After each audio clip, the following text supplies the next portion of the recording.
श्री कृष्णाय वासुदेवाय हरे परमात्मने प्रणतः क्लेश नाशाय गोविंदाय नमो नमः। श्रीमद् भागवत गीता अध्याय नंबर 1 में श्लोक नंबर 6, 7, 8, 9, 10 का वर्णन करेंगे।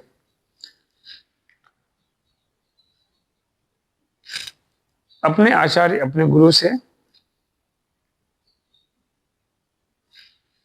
दुर्योधन कह रहा है, अपनी सेना का वर्णन कर रहा है कि हमारी सेना में कौन कौन है युद्ध करने के लिए और कितने बलशाली है। आमने सामने दोनों सेना खड़ी है, कौरवों की और पांडवों की। उसमें दुर्योधन अपने गुरु द्रोणाचार्य जी से ये बात कर रहा है, बता रहा है, इधर मनुष्य विक्रांता उत्तमोजा वीरवान सौभद्रो द्रौपदेश सर्वैव महार्था।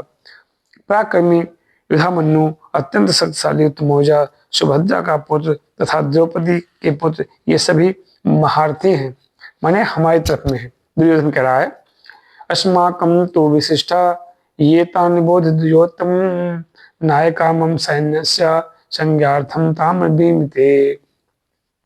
श्लोक नंबर 7 में कह रहा है, किंतु हे ब्राह्मण श्रेष्ठ, आपकी सूचना के लिए मैं अपनी सेना के उन नायकों के विषय में बताना चाहूंगा जो हमारे पक्ष में हैं और जो महान महान धनुर्धर हैं, महान वीर हैं, पराक्रमी हैं। भवानी भीष्मस्य कर्णस्य कृपा से समितिज्य अश्वत्थामा विकर्णस्य सौमदत्त स्थितैव च। मेरी सेना में आप स्वयं हैं, भीष्म है, कर्ण है, कृपाचार्य हैं, अश्वत्थामा, विकर्ण तथा सोमदत्त का पुत्र भूरिश्रवा है जो युद्ध में सदैव विजयी रहे हैं। दुर्योधन अपनी उन अद्वितीय युद्धवीरों का उल्लेख करता है जो सदैव विजयी होते रहे हैं। विकर्ण दुर्योधन का भाई है, अश्वत्थामा गुरु द्रोणाचार्य का ही पुत्र है और सोमदत्ती या भूरिश्रवा बहलिकों का राजा का पुत्र है।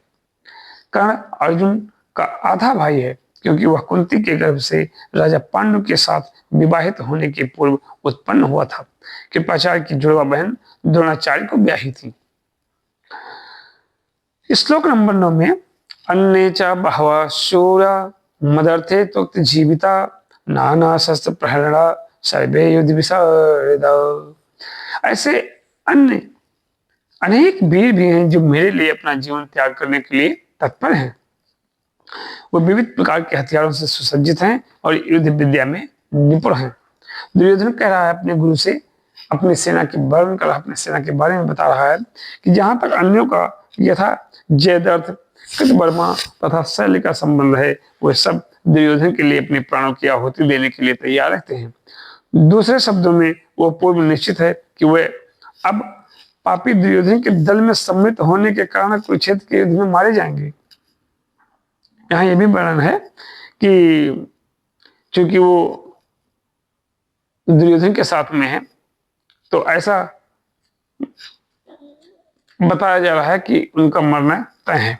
निसंदेह अपने मित्रों के संयुक्त शक्ति के कारण दुर्योधन अपनी विजय के प्रति आश्वस्त था और फिर वो देख रहा है कि पांडु के सेना में भी एक से एक महारथी हैं। तो थोड़ा सा दुर्योधन यहाँ पर अस्वस्थ है और डर रहा है अपने आप में कि कहीं ऐसा ना हो हमारी सेना हार जाए, और लास्ट में हुआ वही। श्लोक नंबर 10 में चूंकि सब छोटे छोटे श्लोकों का भावार्थ बहुत छोटा सा दिया गया है, क्योंकि अभी ये वर्णन कर रहा है अपने सेना नायकों के बारे में, तो इसलिए श्लोक नंबर 10 में बता रहे हैं, अपर्याप्तम तदस्माकं बलम भीम विरक्षितम पर्याप्तम त्वदित्मेतेषां बलम भीम विरक्षितम। हमारी शक्ति अपरिमेय है। दुर्योधन कह रहा कि हमारी शक्ति अपरिमेय है, हम सब पितामह द्वारा भली भांति संरक्षित हैं, जबकि पांडवों की शक्ति भीम द्वारा भली भांति संरक्षित होकर भी सीमित है।